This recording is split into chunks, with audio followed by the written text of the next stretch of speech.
Essas milhões de pessoas que saboreiam a tribulação, sentindo esse amargo na sua vida, mas pedindo a Deus a todo instante: Deus, me ajude a passar desse sofrimento, para que venha, digamos, a vitória em minhas mãos, para que venha esse sentimento de alegria, chorar às vezes a noite inteira e no outro dia ter a percepção que Deus ele nos visitou. Ele visitou através de um filho ou uma filha que foi lá na sua casa para trazer uma palavra de conforto, para trazer, ou seja, palavras de alento. É tão bom sermos visitados por pessoas que acreditam em nós. E é tão perigoso também ser visitado por pessoas que não acreditam em nós. Que às vezes nós abrimos o nosso coração, as pessoas têm esse privilégio de saber os nossos segredos. E tenhamos cuidado nos dias atuais, porque uma hora ou outra nós ficaremos refém, ficaremos nas mãos de pessoas que não nos querem o bem, mas que tenhamos Cristo como nosso amigo, como nosso advogado, como sacerdote, o sumo sacerdote perfeito, nas suas ações, nas suas palavras, nos seus pequenos gestos, que educa, que nos fascina e que nos desperta a cada dia para esse entendimento que Ele é a referência maior para, se nós quisermos viver de maneira plena, na simplicidade. É tão bom sermos simples. É tão bom nos desprendermos de tantas preocupações que tiram a nossa paz. E tem gente que às vezes está tão sobrecarregada de problemas, que não tem mais aquele tempo para si, o cuidado da sua própria imagem, e às vezes se preocupa tanto demais com os outros, esquece de si próprio. Há pessoas que se preocupam com o encanto e o adorno da aparência dos outros, esquecem de cuidar da sua própria imagem. Que amor é este? Que eu tenho pelos outros e esqueço de mim? Que eu acabo cometendo um delito de amar, talvez, só os outros. Eu não me amo, eu não me quero, eu não me desejo. Porque Cristo ele veio para mostrar para as pessoas o significado do amor, o significado do perdão, o significado de acolher as pessoas. E não foi só o fato dele se desprender da sua glória e assumir a forma humana. O que ele fez foi grandioso demais. Às vezes o poder humano ele acaba subindo a nossa cabeça, esquecendo de viver a simplicidade da vida. E o tempo passa. O tempo ele não espera por nós. E o tempo tem passado demais na vida de algumas pessoas que não sabem o prazer de conversar com seus familiares, que não sabem o prazer de olhar no olho do outro, né? Ter esse encontro dos olhares, esse encontro das palavras. Estar sentado à mesa é algo simbólico, é algo bonito, porque traz a comunhão, traz a celebração do hoje, do agora, da vida. Tem pessoas que não sabem mais o que é isso, estar sentado à mesa. Há pessoas que, por perder esse ritual da simplicidade, só entendem o valor do seu próximo, o valor dos seus familiares, o valor que o outro tem, quando nós perdemos. Quando aquelas pessoas não estão mais diante dos nossos olhos. Quando o sofrimento ele bate a nossa porta de maneira cruel.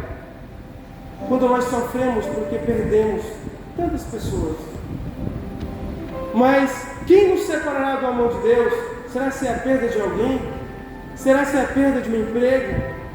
Será se é o sofrimento da nossa alma? Porque o ser humano, ele foi criado para Deus, para esse propósito grandioso de viver para Deus. Mas quantas pessoas, esse sentimento egocêntrico que vive intensamente para si próprio e que não sabe dividir, que não sabe esse ritual bacana da vida, que é essa compreensão da cruz. Quando eu olho para a cruz, eu vejo que não sou ninguém. Quando eu olho para a cruz, eu vejo que eu sou um pecador errante, que tenho pensamentos que não é condizentes com a vontade de Deus.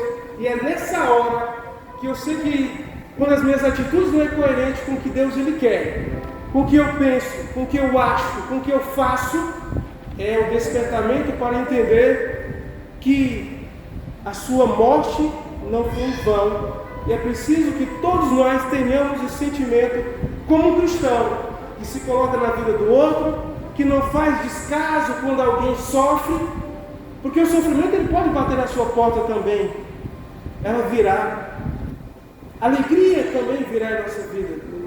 Preparemos para o melhor, para o pior e recebamos o que vier. A vida sempre é essa escolha de semearmos e às vezes não queremos o que vamos colher. Queremos só coisas boas, uma vida boa. Queremos que a nossa vida seja plenamente pautada na felicidade. Mas se a felicidade não vier para você agora, o que fazer? Quando o sofrimento agora está na sua porta. É preciso hoje o ser humano reconhecer o valor da cruz, daquele homem, Deus, que se fez homem simples, autêntico, que abraçou aquela mulher que foi quase, chegou ao ponto de ser apedrejada, mas ele com seu olhar sereno, com a sua sabedoria que mexia com os intelectuais daquela época, ele disse que não tem pecado, atire a primeira pedra. Nenhum daqueles homens e mulheres foram capazes de lançar pedra, porque todos estavam em dívidas com Deus, porque todos nós somos pecadores, e a Bíblia diz que do pequeno ao grande eles soltaram as pedras. Então, mulher, cadê os condenadores? Não tem? Então vá e não peque mais. Essa é a palavra libertadora que nós queremos. Vá e não peque mais. A vida é assim, caminhamos, aprendemos, caímos e pedimos a Deus sempre que a cada encontro que tenhamos com Deus, que Ele possa modificar o nosso coração. Há tanto coração que estão arrebentado pela vida. A vida tem sido às vezes amarga. A vida de certa forma tem sido de espinhos. Quantas pessoas que queriam tão somente ter um acolhimento, um abraço de um pai, um abraço de uma mãe, e não podem ter. Quantas pessoas que passaram a vida inteira sendo marcadas pela dor, e pedem a Deus para que sejamos marcados pelo amor, que sejamos marcados por novidade de vida. Assim como a dor se renova, a palavra de Deus se renova todos os dias.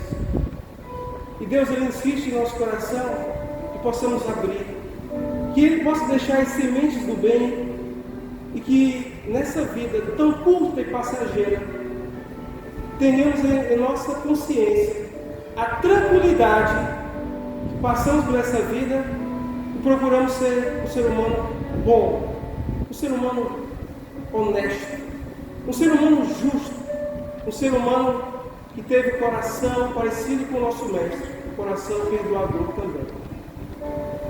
Às vezes eu olho para a vida e vejo assim quantas pessoas que queriam algumas horas da sua vida para poder sentir a figura de Cristo no rosto de um pai, a figura paterna nesses momentos difíceis da vida.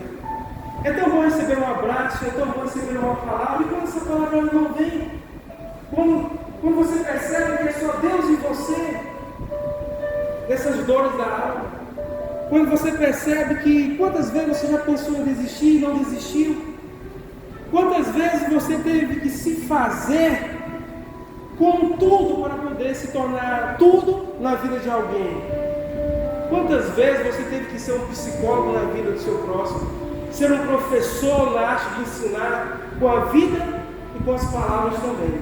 Somos marcados por essas ações. Às vezes nós pedimos a Deus, quando vem o sentimento de desistir da vida, aí nós olhamos para Deus, para Cristo, que recebeu 39 chicotadas, que suportou 30 quilos sobre o seu ombro, e que caminhou numa distância, segundo a história, de 900 a 1.500 metros até o Calvário. E às vezes nessa caminhada, não chegamos nem um pouquinho desse sofrimento que foi tão grande na vida dele, e às vezes nós queremos desistir.